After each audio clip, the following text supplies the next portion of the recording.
We were originally scheduled for 9, weren't we? But we were always, Normally it's at 9, but this time. yeah, okay. Yeah, I got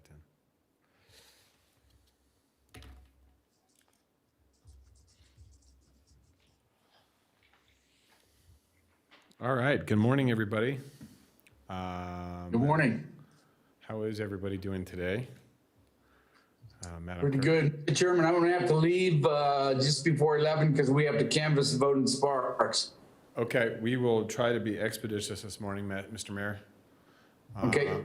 All right, so Madam Clerk, are you ready? Are we recording? Yes. Okay. All right, good morning, welcome everybody. This is the regular board meeting of the Regional Transportation Commission of Washoe County for June 19th, 2020. Please, thank you for joining us at 10 a.m. as these meetings usually are at 9 a.m., but however, this morning the County Commission needed to canvass the vote, so we had to adjust some things around. We also want to thank everybody for joining us via Zoom during the Governor Sisolak's directive that we still are meeting via remotely and have nobody in the chambers. It's just myself, the executive director, and the clerk joining us. And with that, Madam Clerk, will you call roll, please? Bob Lucy, Here. Neoma Jardin. Not on yet. Von Hartung, Present via Zoom. Oscar Delgado. I believe he might join later.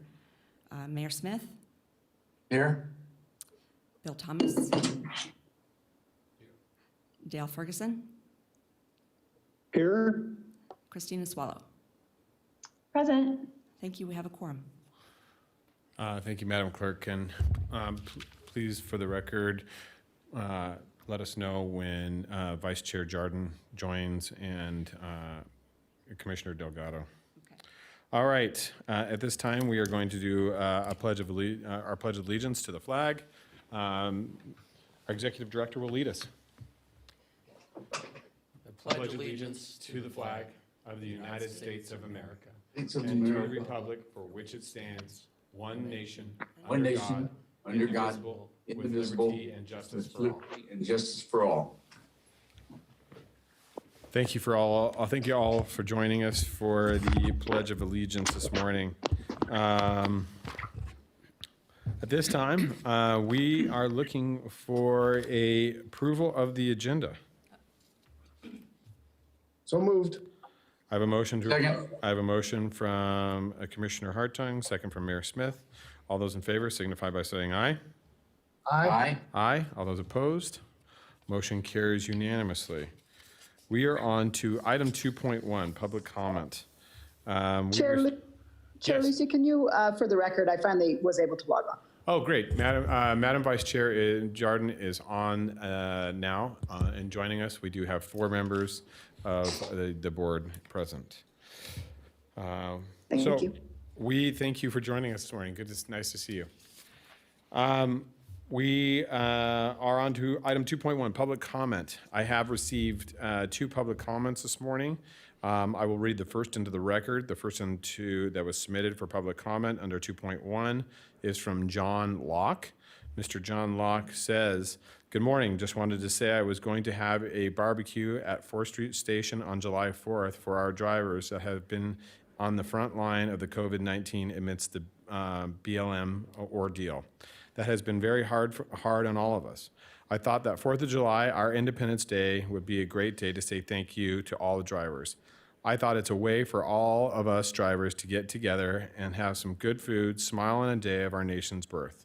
For some reason, Mr. Hassan wants to do it on the day before, on the 3rd. Says it's because there are 1 year in service here on Reno area. What's wrong with the 4th? And it would look better to have a driver doing a barbecue for the drivers on the front line for all the bad from this year. So you tell me why it's important to have it on the 3rd. That means nothing to the people when you have a 4th. That means the day America said enough is enough to England and we are free and Americans. In my opinion, I think that it is lost on Mr. Hassan. I don't know why, but it's more important to do it on that day, not before. I know that the RTC board lets Keolis run their bus system here. This is not the way to do it. The bus system should stand for America all the way, but not doing or letting a driver do this out of his own pocket and not asking for anything from Keolis. Just needed this space to cook, and Mr. Hassan is going to personally, in my opinion, retaliate against a driver's is like a child and is unfair to all, for which we as Americans have stood against once before. Hiding behind the COVID-19 as a reason to stop a good thing like a celebration of our country is a shame, and something that I, as an American, find disrespectful to our flag and what Americans have fought for in all wars. In closing, we, as the drivers, maintain all of the front lines of COVID-19, Black Lives Matter, and the year 2020 have had a very hard and rough half year and still have 6 months more to see what's next. Would have been nice to have something to look forward to in all that bad. Thank you for your time, John Locke. All right, and we have a voicemail also from.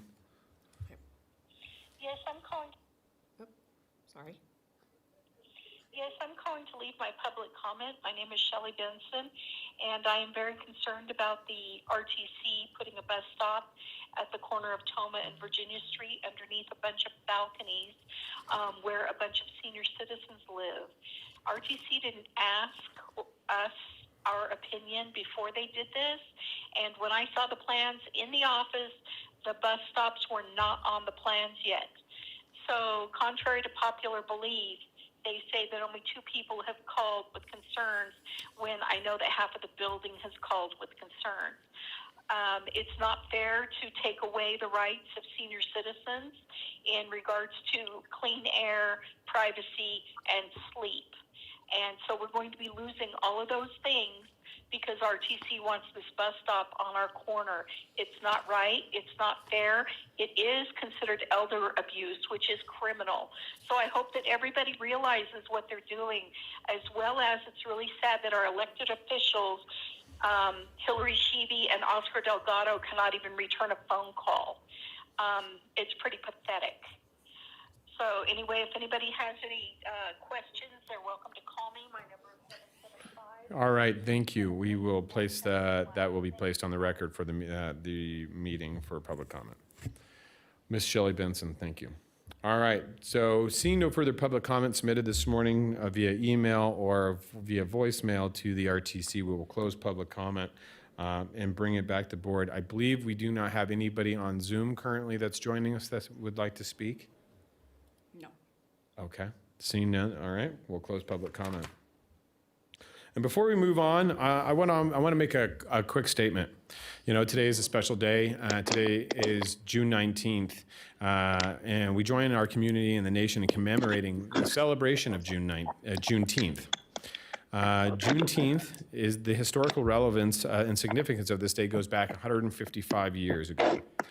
2 years after President Lincoln signed the Emancipation Proclamation that declared the freedom of African Americans. During this past few months, we've all experienced unprecedented events that are occurring across our nation and around the globe, and right here, also in Washoe County. Let us all raise our voices to celebrate the diversity within our community, embrace our commitment to one another, and to diversity, inclusion, equity, and empowerment for greater resolve and a stronger community. In these uncertain times, let us spread a voice of hope. Let us spread kindness. And let us inspire our community. So from everybody here at RTC, we want to wish you a very happy celebration of Juneteenth and how we can be a little bit better as a community for everybody within. All right. With that, we are going to go to item 2.2, and this is the item to accept the monthly summary report for the Technical Citizens Multimodal and Regional Road Impact Fee Advisory Committees. All the have been placed in your packet. All the reports have been placed in your packet. If you have any discussion, if not, looking for a motion to approve. Move to approve. Second Hartung. All right, I have a motion from Mayor Smith, second from Commissioner Hartung. All those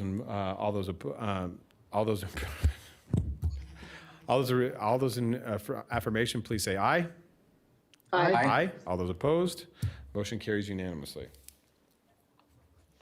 We are on to, Mr. Director, we are on to our consent agenda.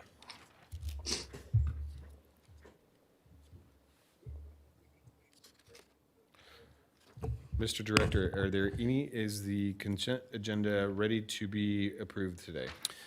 Yes, Chairman and board members.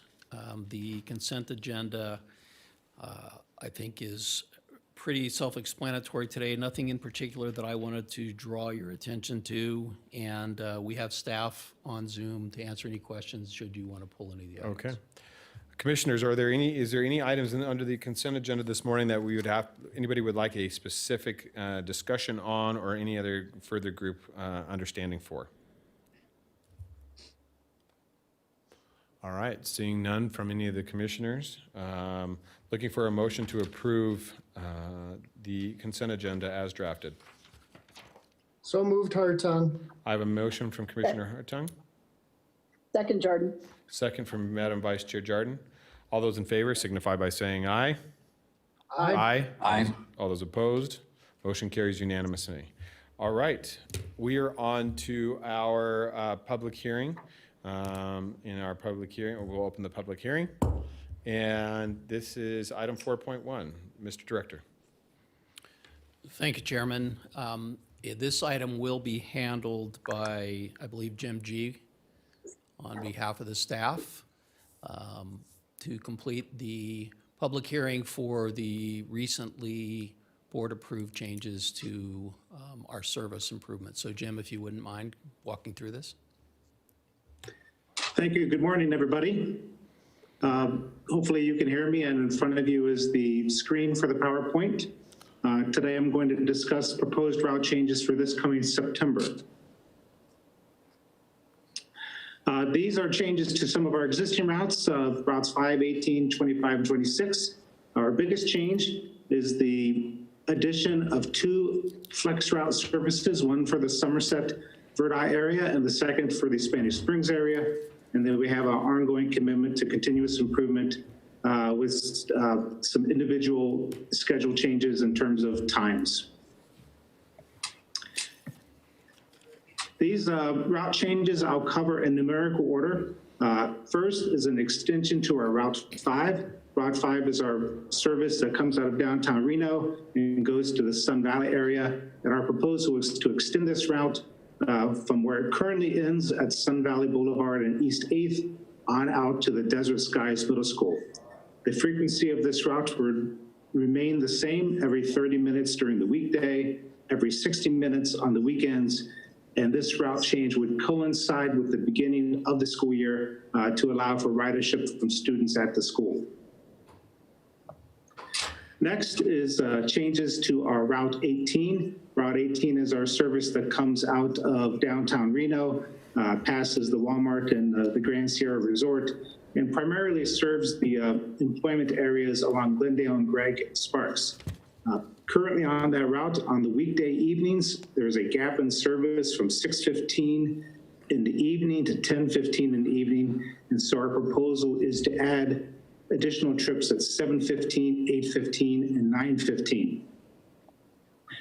Likewise, on Sundays, there is a gap in service from 8:15 in the morning to 1:15 in the afternoon. And our proposal is to add additional trips 9:15, 10:15, 11:15, and 12:15 to essentially bring us to 1 hour service 7 days a week, very consistent for our passengers.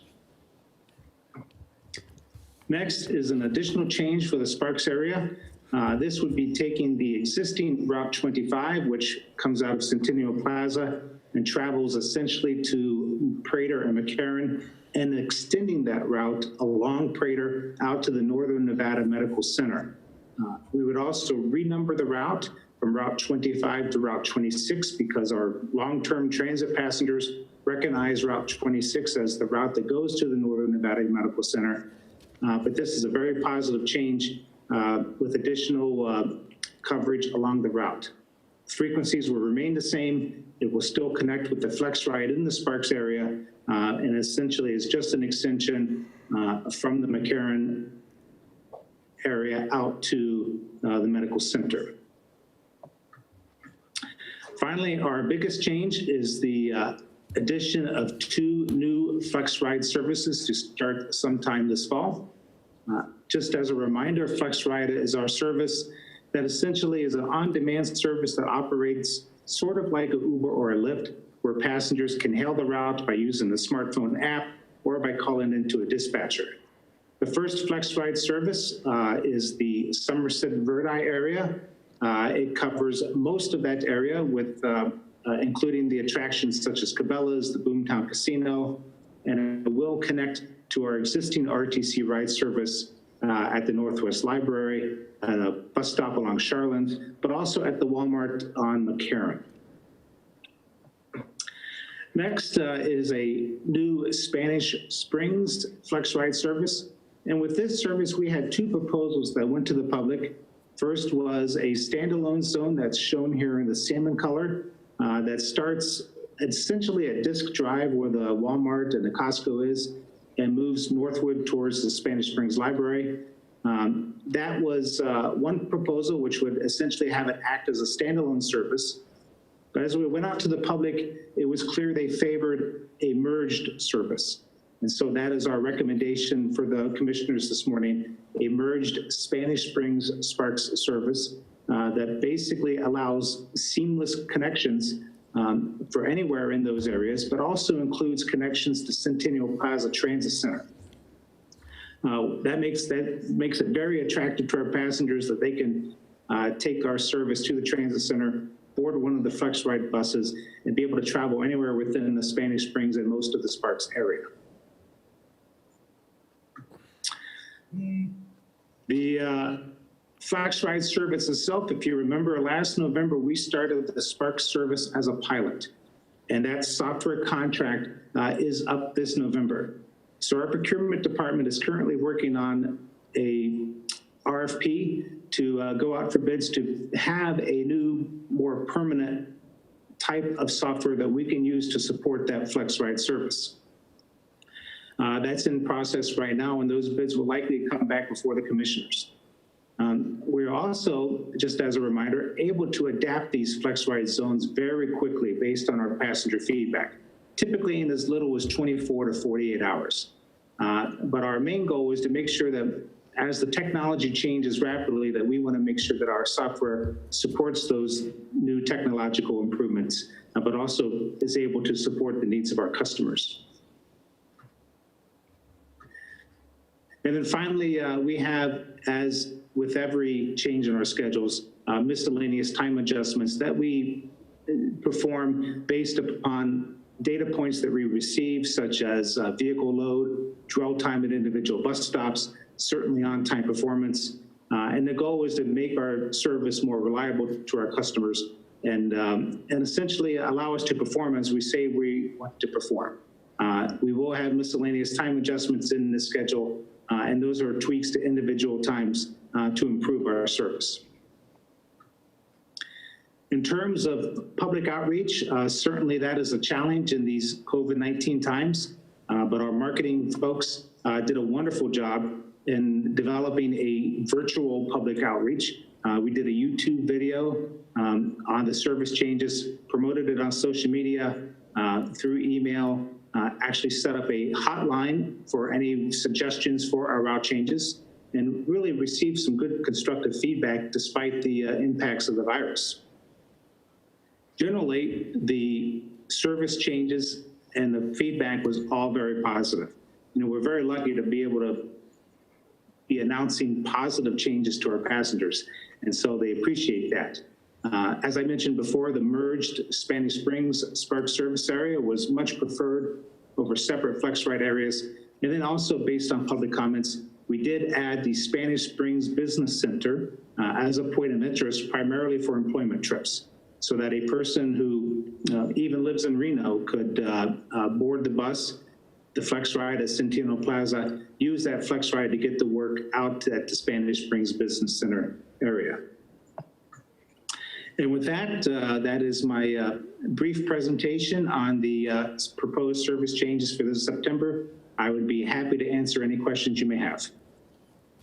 Thank you, Mr. G. I appreciate that. Are there any questions for Mr. G in regards to the changes in the RTC ride service improvements for starting September 20? Mr. Chair, Ron Smith. Mayor Smith.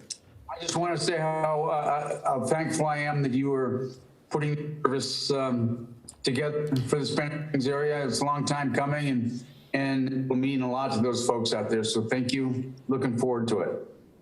Great. Thank you, Mr. Mayor. Commissioner Hartung or Vice Chair? Yes, Mr. Chairman. Go ahead, Commissioner Hartung.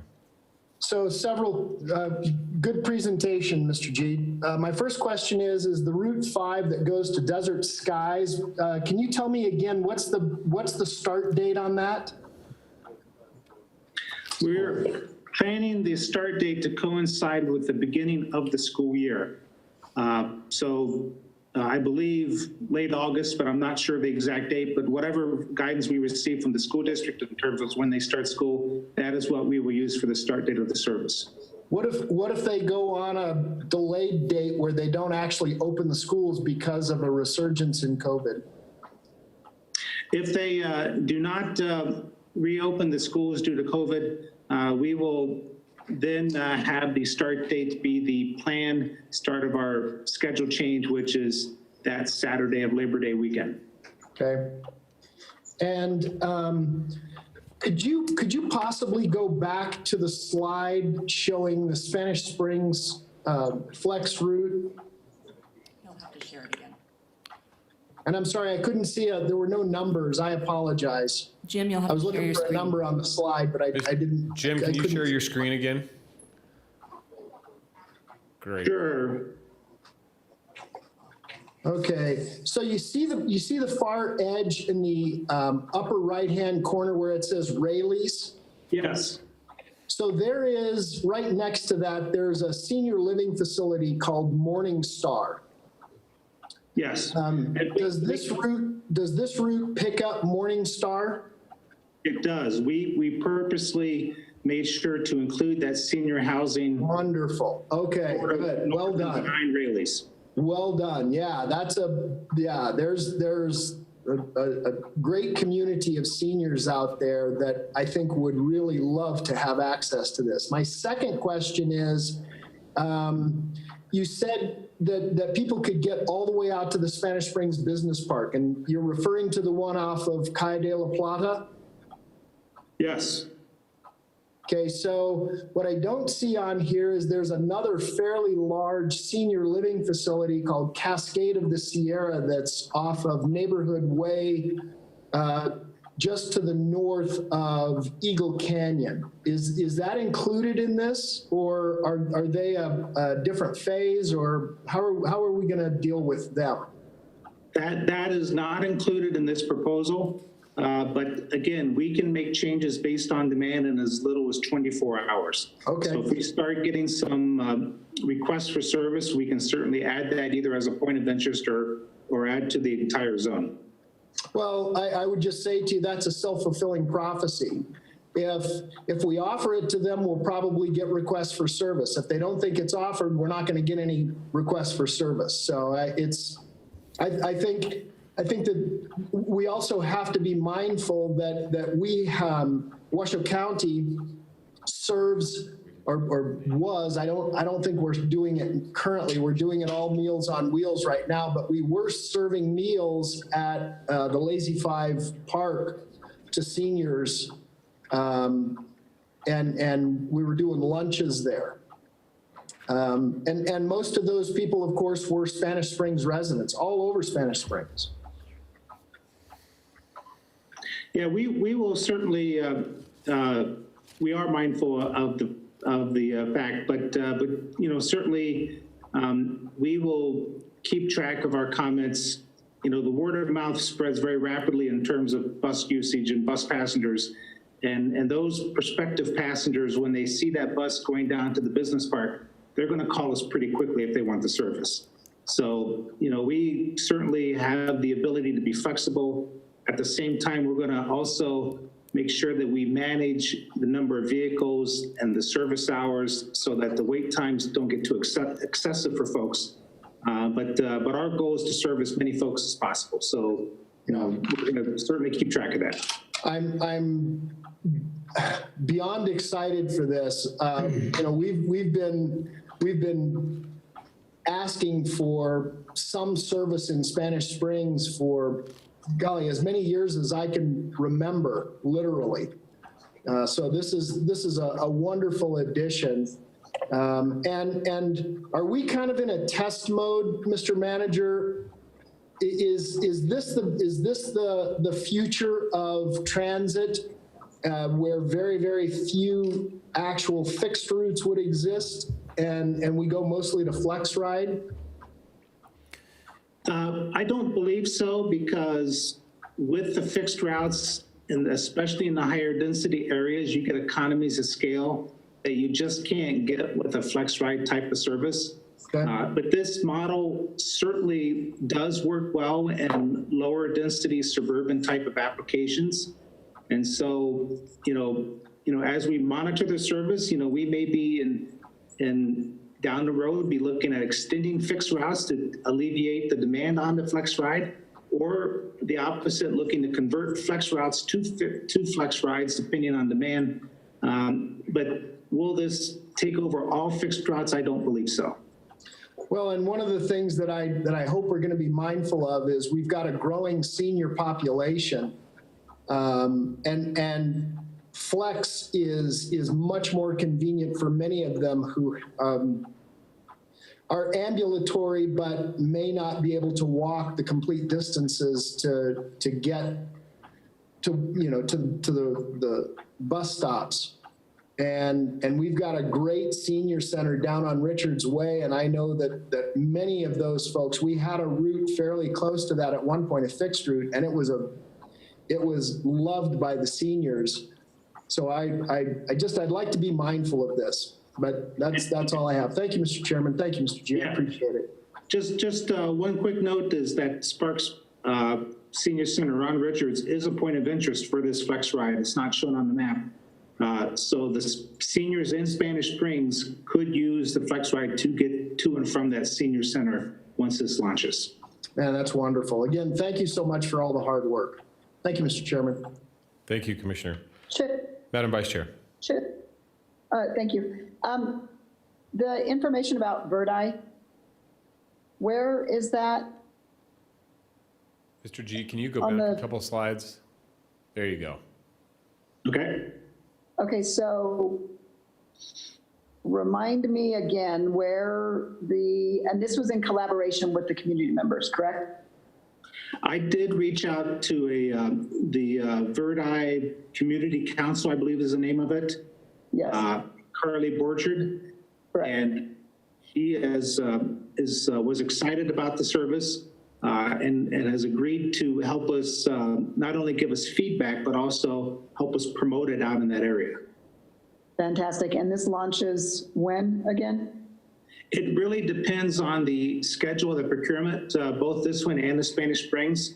It could be as soon as September. It could be as late as November 2nd, but it can't go any further than that because that's when our existing software pilot ends. Okay, thank you. I'm excited. Thank you. All right. Seeing no further comments, and this is a public hearing. Madam Clerk, do we have any comments in regards to this? No, we do not. And nobody signed in on Zoom this morning? No. Okay. All right, we will close public comment and bring it back to the board. At this time, I'm looking for a motion to approve the September 2020 RTC ride service adjustment scheduled to become in effect on September 5th, 2020. So moved. To approve. All right, it looks like we had everybody move to approve, so I'm going to take Mayor Smith's motion to approve, and Madam Vice Chair, would that be a second for you? Yes. All right. I have a motion from the mayor, second from Madam Vice Chair. All those in favor signify by saying aye. Aye. Aye. All those opposed, motion carries unanimously, with all members voting at the time. All right, we are on to item 5.1. Mr. Thomas.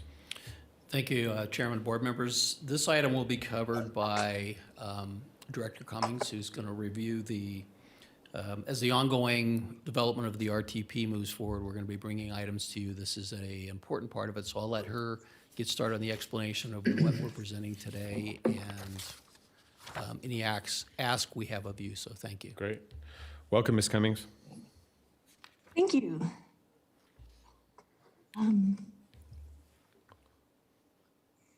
Thank you, Amy Cummings with RTC. And today we're asking for your approval of the guiding principles for the 2050 Regional Transportation Plan. And we're updating the guiding principles from the 2040 plan based on community input that we've received. We were able to have a public meeting on February 27th and then launched an online survey to gather input from community members about what's important to them for transportation. Now, again, safety was the item that was mentioned more than any other issue. So we would recommend that remain at the top of our Safe and Healthy Communities Guiding Principles for the 2050 plan. The new items that we started to get a lot of comments about is innovation and new technologies. So we wanted to add that to our economic vitality and innovation as our second guiding principle. And then of course, we continue to receive a lot of support for sustainability initiatives and providing a lot of different travel choices and a very balanced transportation network where you have good options for driving, walking, biking, and of course, taking transit. So we're going to be entering our next phase of the RTP developments next week as we start to seek input what alternatives to consider. We'll launch our call for projects next week with a virtual public meeting and another online survey, so be on the lookout for that. But today we're asking for your approval or additional input and recommendations on the guiding. Amy, one moment. Mr. Chairman, Vice Chair Jordan has her hand raised. Okay, Madam Vice Chair. Thank you very much. I guess my question is, and you talked about some of the innovation, and I just wanted some clarity. I saw that we received a grant recently, and you know what, I'm forgetting the amount, but I want to say it was about 180,000. I think it was that for LiDAR? Was that for the pedestrian safety? That's correct. Thank you for bringing that up. That was a grant that we received in partnership with the University of Nevada, Reno, where we're going to be able to develop tools, technical tools that will then be made available nationwide on how to use LiDAR data in safety analysis. So we're really excited to get that underway. Okay, and for maybe for the public and for the board members who don't remember, a lot of this came to be from, at least in part, an incident of a pedestrian death up above UNR. And lots of acronyms were in this grant, and I don't know that the public and everybody kind of grasped what this money was for, but it's in essence, and correct me if I'm getting the framework wrong, to be able to have technology sense when a pedestrian is near an intersection where a vehicle may also be approaching and might trip the light or some sort of safety mechanism to alert, I guess, all parties. I mean, I know I'm totally lay person verbalizing that, but boiling it down to kind of what this is and how big this is for the future of pedestrian safety. That's correct. And we are in the early research phases, so there is a lot of work to do before we get there, but this is a really important first step to get us there. And I appreciate that. Thanks for indulging me to say how great this step forward is. Thank you.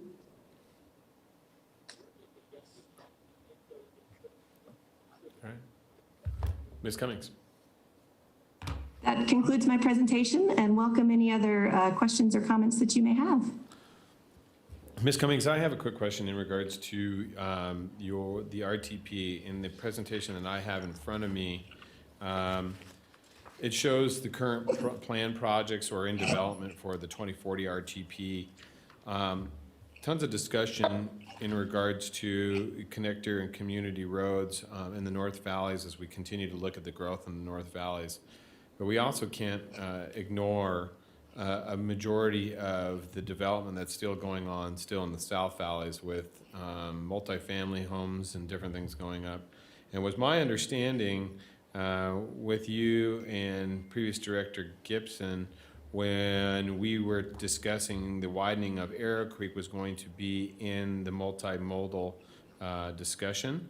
And it did not look like the capacity only goes from the intersection of Zalesi on Arrow Creek up to Wedge Parkway, but does not continue all the way up to Thomas Creek on your map. Can you explain that to me? Certainly. Again, we are in the phase now, and I do have some additional slides. I shortened it a bit to just the guiding principles since I understood we were on a short time frame today, and I can certainly get into that in more detail today or at our next meeting. If you could just meet with me offline with that so we can have that discussion, that would be great. Sure, and that's exactly the kind of comment we're going to be looking for over about the next month and a half on what we should be looking at and analyzing in the plan. Okay. So thank you very much. All right, great. Vice Chair Jardine has her hand raised. Madam Vice Chair. I think that was up from before. I'm good. Okay. Any other comments from the board members? Commissioner Hartung, Commissioner Mayor Smith? Nope. No, Mr. Chairman. Okay. Seeing no further conversations, Commission on the guiding principles for the RTP 2050 RTP guiding principles. Looking for a motion to accept. I'll make that motion. All right, I have a motion from Mayor Smith, second from Commissioner Hartung. I'll call for the vote. All those in favor signify by saying aye.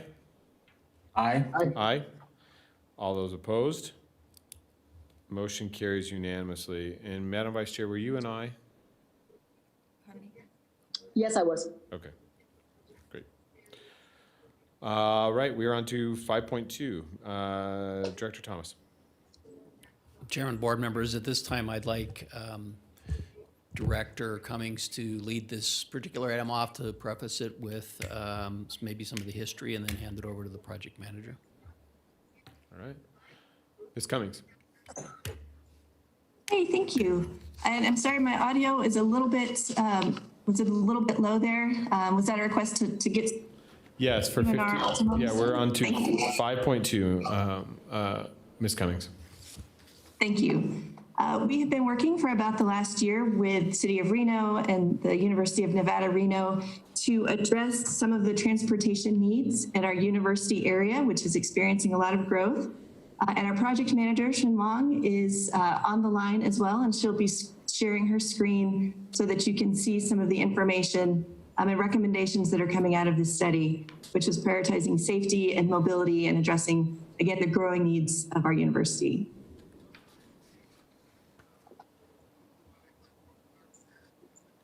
All right.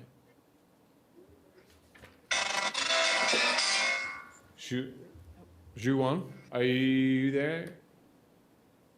Hey, can you see my screen? There we can. Ms. Wang, thank you. Okay, so this is Xuan Wang with the RTC Planning. I'm the project manager of the University Area Multimodal Transportation Study. Today, I'm going to give an overview of some of the project highlights.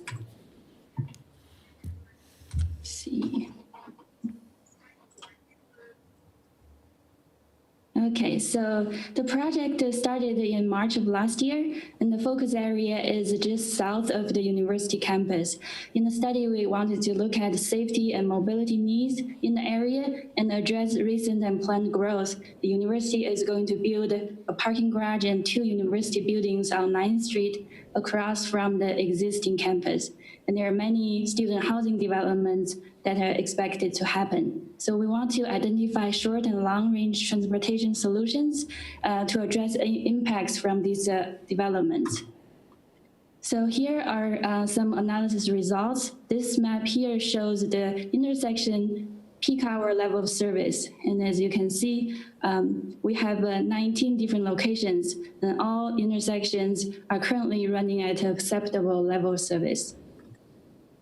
We looked into sidewalk for pedestrian facilities, and these maps show existing sidewalk width and sidewalk pavement conditions. We studied the bicycle facilities. The map on the left shows the existing and planned bicycle facilities, and the map on the right shows a bicycle level of traffic stress, which is a measure of how comfortable and safe people are feeling when they ride bikes on these roads. We analyzed the safety in the area based on 3 years of crash data from 2015 to 2017. There were 3 fatal crashes in the 3 years. All of them were pedestrian crashes. 2 were on 6th Street and 1 is at the intersection of Maple and Center. Based on the existing conditions analysis, future forecasts, and inputs from the public outreach, the project team worked closely with our partners from City of Reno, the university, NDOT, and TMRPA. We had a project technical advisory committee meetings throughout the study to communicate progress and analysis results. Collaboration with different agencies is definitely a very important component of this study. Together, we developed these recommendations, including multimodal improvements along Center, Evans, 6th, as well as the intersection of Highland and Evans. Along East 9th Street, with the new university buildings, the parking garage, and the student housing development, is the consensus that this area should be more of an internal university campus environment rather than focusing on vehicle capacity and throughput. We would like to prioritize bicycle and pedestrian safety and connectivity, slow down and calm vehicle traffic, but still maintain vehicle connection. So we recommend lowering the speed limit on 9th from 25 to 15 miles per hour, construct a new road through the existing park from Lake to Evans, close portions of the 9th and Evans to create a better environment for bike and pedestrians, realign Record Street to improve traffic flow. On the east side, we recommend extending the existing 9th Street to connect Valley and Wells. So people have another option to connect to the freeway without having to drive through the university area. I want to mention that this dash line is just a conceptual alignment. We have a discussion in the study report about different options for the alignment. And when we move closer to the construction, we'll work closely with the university and City of Reno to pinpoint the actual alignment. So that was a quick overview of the project. We drafted a study report to document all the project details and is available on the RTC's project webpage. If you need additional information, please feel free to reach out to me. With that, I want to thank you, and I'm happy to answer any questions. Thank you. Joanne, thank you so much for the presentation. We appreciate it this morning. Thank you for joining us. Are there any questions by the board members in regards to the multimodal transportation study for the university? I have. Madam Vice Chair. Thank you. I do have a question. Can you bring up that slide that showed the potential alignment going over to Wells? Thank you. My understanding, this is something that obviously we've been advocating for some time to get this additional access road in here, which would also help alleviate some of the I-80 Virginia Street potential backups as well. My question is, this would require the support of the university, and I just wanted to confirm on the record that they are supportive of assisting us with the right-of-way and the property that we would need to do this. Yeah, that's correct. We have been working closely with the university, including their administrative office and their facilities and maintenance staff. So they're totally on board. They will work with us to figure out the actual alignment as we move forward with the construction. Yeah, that was my understanding too. I just wanted to make sure that they were bringing, property to the equation to make sure that we could in fact do this, which benefits their student and faculty population as well as the community on the whole. And then the road that you indicated that would go through the park, obviously that has a long way to go with city approvals and that sort of thing. This isn't something that, there's issues with regards to the park and realigning the park and that sort of thing that would have to occur, correct? That's right. Yeah, we discussed this with our City of Reno staff and also the university. We will work together to get the right-of-way issues straightened out. Okay, and of course, those issues would come before the Reno City Council for consideration and deliberation. Okay, thank you. Appreciate all your work on this. This is important work for our growing university and our connectivity to our downtown and the flow of traffic in this whole area. So I know this was a big undertaking. So thank you for your work. Thank you. Okay, Commissioner Hartung. Thank you, Mr. Chairman. And actually, Ms. Jardin's been reading my mail about the 9th Street concept. This is the first time we've actually seen it on a map, which I really love, although it doesn't truly connect directly with 9th Street. 9th Street is obviously, that actual connection is a little farther to the south. But I love this. And my other question is, and I'm probably gonna get some email about this, but are we talking to the Washoe County School District about potentially relocating their headquarters? Because it's right on that 9th Street end right there, which would really, really push a lot of traffic sort of their direction. We haven't talked about relocating the Washoe County School District, but we did some analysis on these intersections on Wells and see how the traffic impacts is gonna affect the intersection level service. So once this connection is constructed, we do need some improvement at the intersection of Wells and 9th. Yeah, absolutely. And what's the timeline on this concept? So we categorized these improvements into 2 phases. Everything else except for the 9th Street connection is our phase 1, and the 9th Street connection itself is phase 2, just considering how complicated it is going to be regarding the right-of-way and the property with the university. So regarding the timing, is still depending on the coordination with the university and City of Reno, as well as the prioritization in the RTP process and the funding availabilities. Okay. Definitely want to move forward as quickly as possible.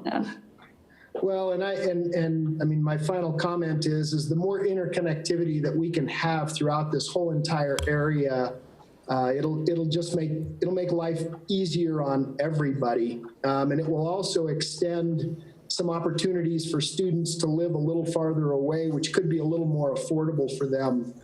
Living close to campus, I know when my kids were there, our daughter lived very close to campus. It's very expensive for them, and so the more connectivity that we have and the more direct shots to the university, it kind of opens up some better opportunities. So I really appreciate the hard work. Thank you so much. Thank you, Mr. Chairman. Thank you. Thank you. All right, seeing no further comments or direction, I'm looking for a motion to accept the final report. So moved. Second. I have a motion from Commissioner Hartung, second from Vice Chair Jardin. All those in favor signify by saying aye. Aye. Aye. All those opposed, motion carries unanimously. We are on to item 6.1. This is the RTC Executive Director Report. Mr. Thomas. Thank you, Chairman Lucy. Two items today that I wanted to talk about first, and most importantly is I wanted to let the board know that one of our valued employees has decided to retire, Julie Masterfool, who is a very important contributor to all our functions here at RTC. As a engineering manager, and of particular importance is she's pretty much been the maven of impact fees and the RIF program for many years, so we're going to be missing her. She's decided to retire effective July 10th, so I know all of you wish her well, we do, and just wanted to acknowledge her today for all of her work that she's done recently and over the many years for the RTC and the community. Well, we wish Julie the best on her retirement, and she has been an absolute asset to us here at RTC for 20 years now. This has been amazing. So to a long 20-year tenure with RTC, we wish you well as you move on into retirement. Thank you, Julie. The second item is I just wanted to update the board. Can I just jump in and also thank Ms. Masterpool?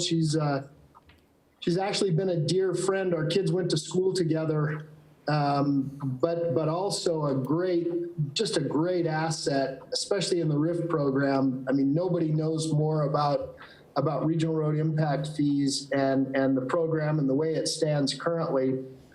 I might suggest that, and I don't know whether we can schedule this before she retires, but it would be nice to get an update on the RIF program so that we can just kind of understand where things are, what the credit system looks like, how many CCFEAs or if any we have outstanding, and while she's still in our fold.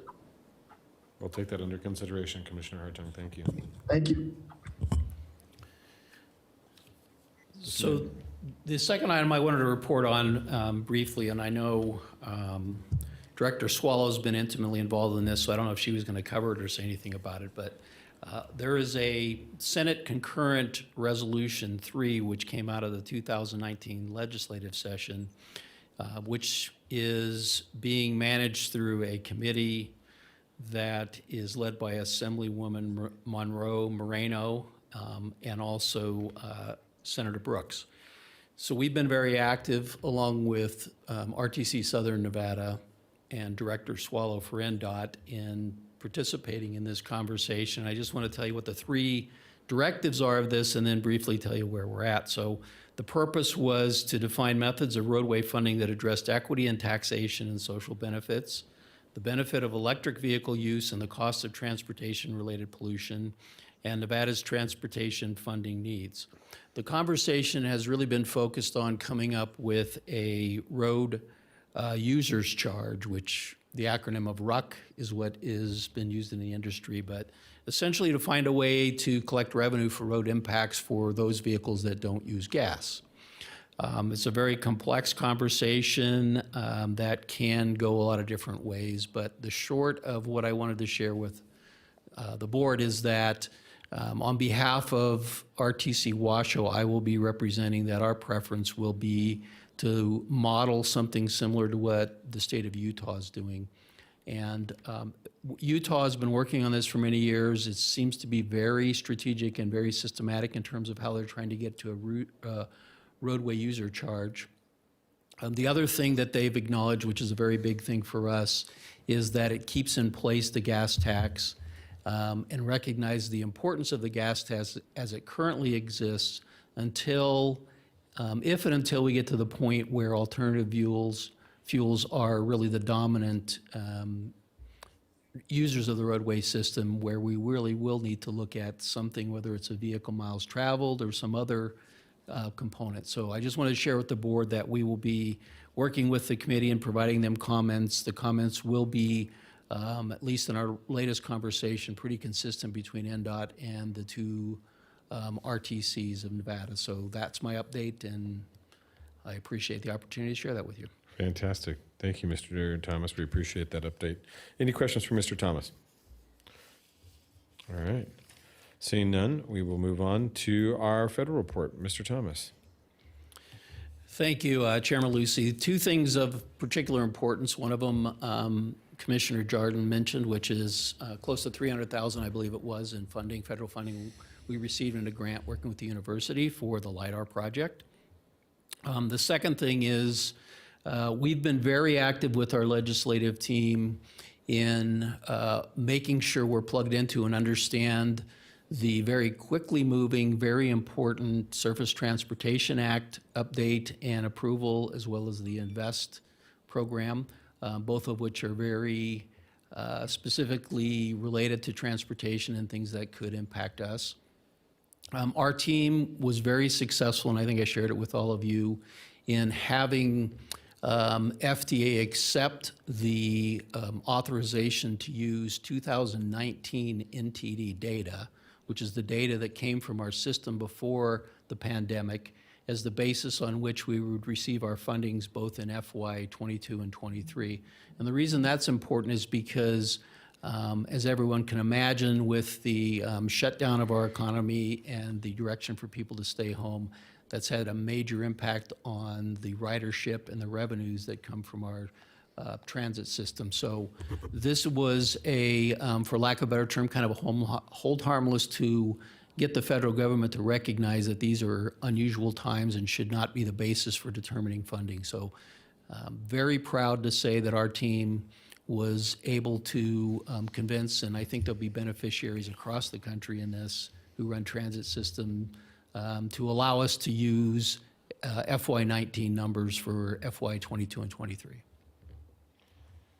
Great, thank you. One other thing I would add is that one of the big things that we should be proud of here at RTC is that we, with our BRT projects that we have done in conjunction with the FTA and FHWA to bring those projects to fruition, we're some of the first within the country, and we should be proud of that because so many other areas within our community around the not within our community but around the country these days are utilizing TDO dollars, to which are technical development or transportation development dollars, to make sure that they can provide BRTs in areas such as Minneapolis, Phoenix, Houston, but we were one of the first, and I think that's something we should be proud of. And and I want a great shout out to all of our federal delegation members that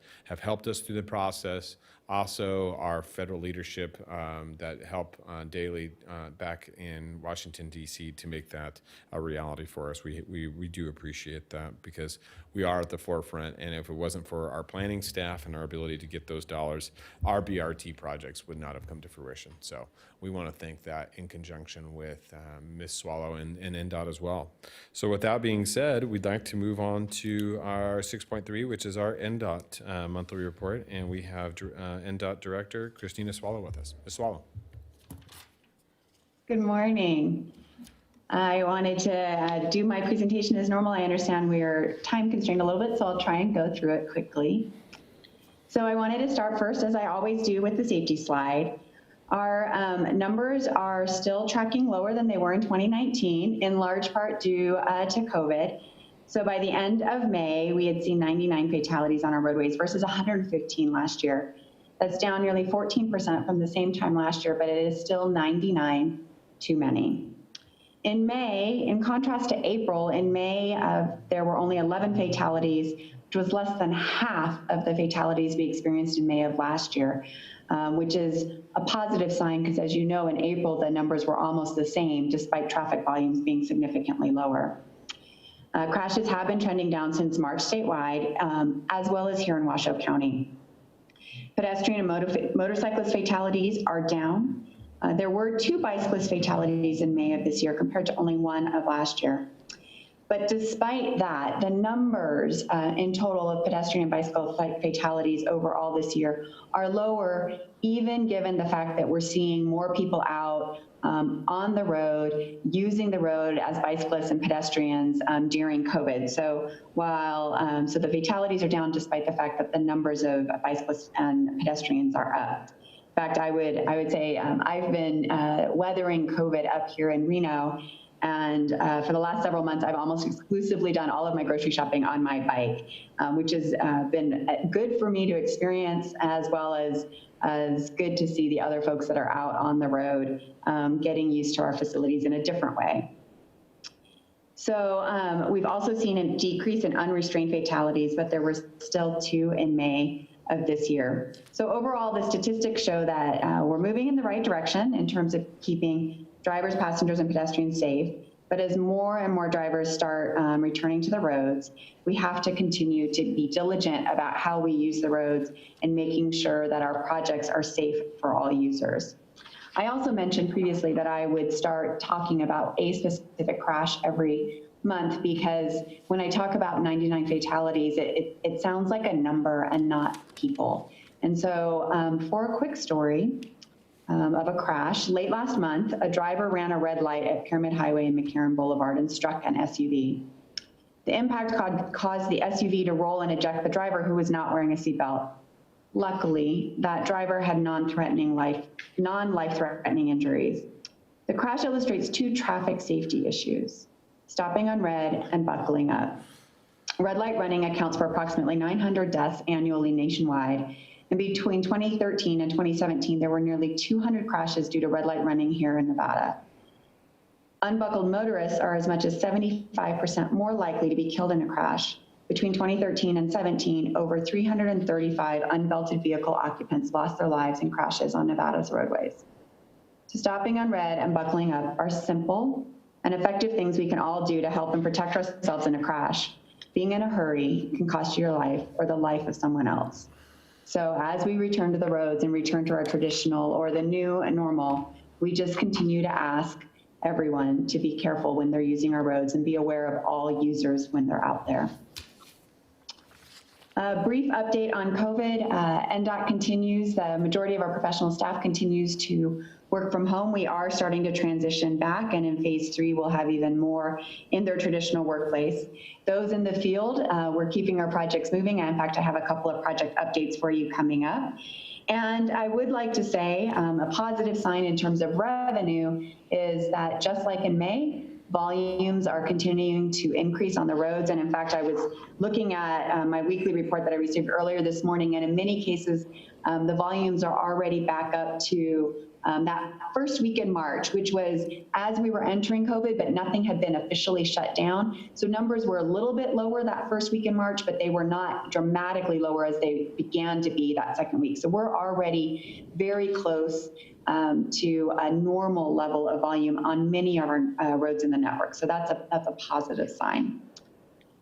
You had asked for a monthly update on Spaghetti Bowl Express, and so I am providing it. We can, of course, whenever the board likes, do an agenda item for this if there's something that's more of interest, but we're going to include in the director's report if it's just ongoing updates. And that is the case this month. There isn't a lot more to update. I let you know back in May that we had issued our notice to proceed in late April, that we'd received the initial approval of the design for the bridge reconstruction. We have, I've been told we've reached an agreement on the project labor agreement. I haven't yet seen it, so there may still be some iterations on that, but I believe we are very close if it's not fully completed at this point. And as I mentioned last month, construction activities are expected to start later this summer, and you may see work out there as they do geotech and utility explorations. The next update I wanted to provide on a project is the Parr-Dandini Bridge. Many of you may have needed to divert from the corridor last weekend as we took the bridge down. So we did an overnight or over the weekend marathon bridge removal. And so we had 395 was closed. Drivers that were on 395 were diverted to the ramp so we could take the bridge down. It was a successful effort, and I do need to thank the folks at Washoe County. We learned very late in the process. I believe we learned, it was either late Thursday or early Friday morning, that we were lacking one permit, and our team rushed to get out there to get it was a concern about possible asbestos in the bridge. So we rushed to get the sample on Friday and do the testing, and Washoe County worked with us to ensure, when we proved that there was no asbestos in the bridge, to ensure that we were able to demo it on schedule. So a big thank you to Washoe County for helping us get through that late hurdle that we were unaware of. All right, so now that the bridge is closed, emergency access, drivers will see the following closures through late fall.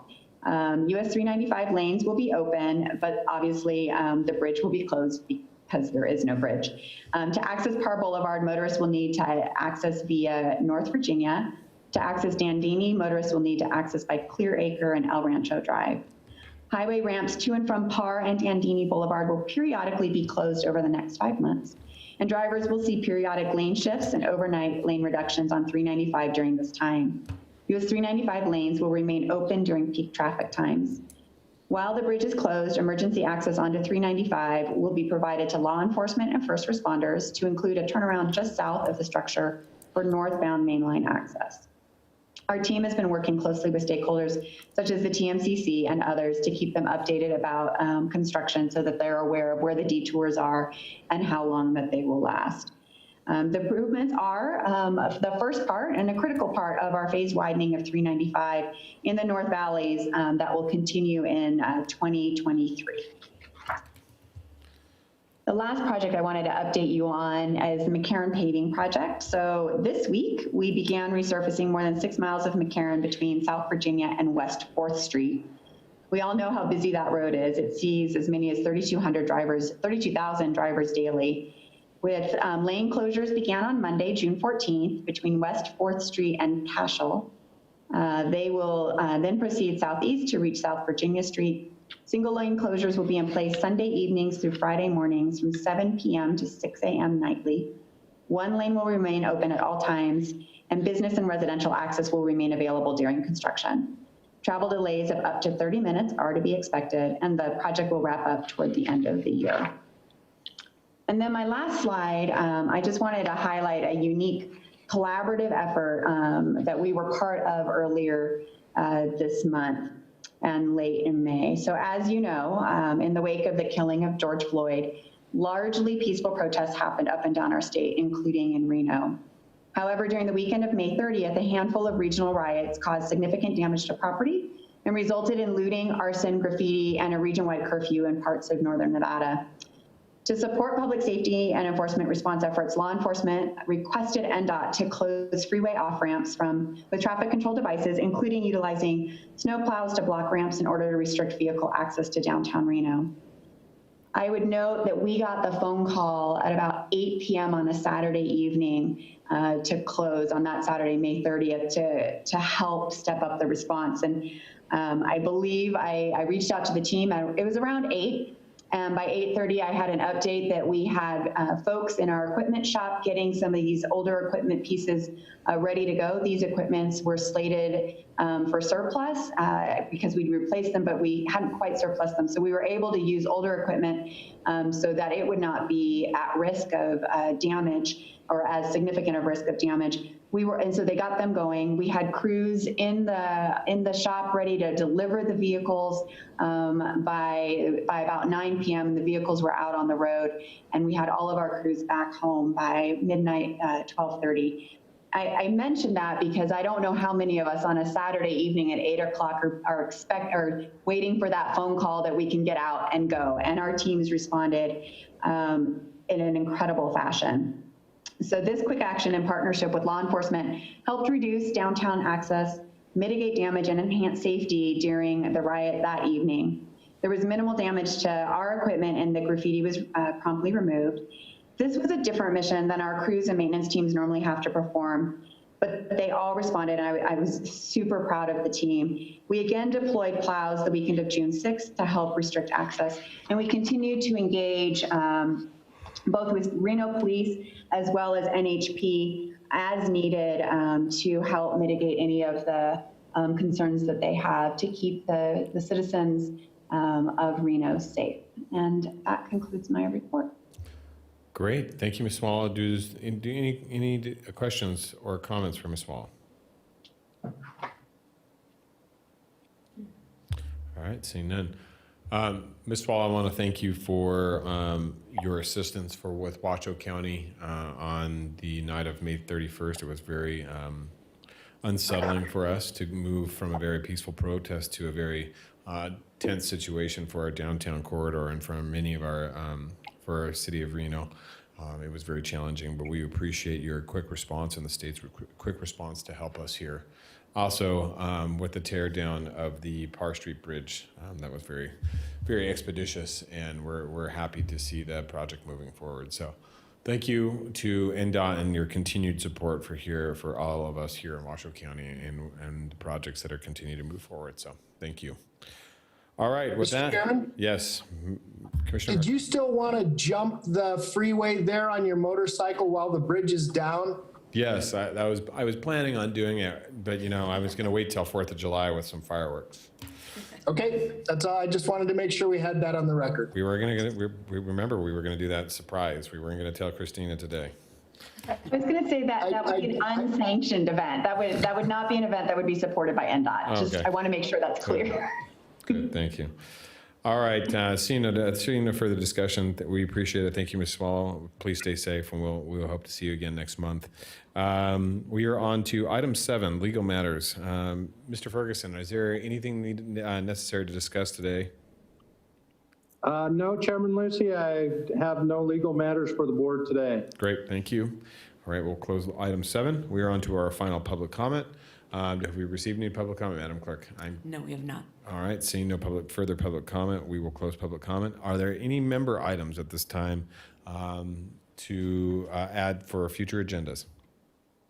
Mr. Chairman. Commissioner Hartung. Thank you. I know most of us have received a letter or a phone call. It actually hasn't been a letter, it's been a phone call from Miss Benson in the senior living facility on Virginia Street. And I know Mr. Thomas was going to look into some possible options, but also craft a letter to her. So I think that if he could just include us as a CC in that letter, that'd be good. Great. We will make that happen. Vice Chair Thank you, Jordan Mr. has Chair. hand raised. Madam Vice Chair. Thank you very much. I know at a prior meeting, I had asked about some sort of divider on North McCarran where people were driving through the kind of temporary structures that we were putting up, trying to make a U-turn. And I don't know that I got an update on that. So I would like an update on where we are with that. Okay, we will put that on the record for you. Keystone and McCarran. Thank you. Kings Row. Gotcha. Kings Row area. Gotcha. Yes. All right. Mr. Thomas is writing those notes down, and we'll get those to you as soon as possible. Anything further? No. All right. Seeing nothing further, we are adjourned, ladies and gentlemen. Thank you, everybody, for joining us today. Have a wonderful weekend, and we will see you next month.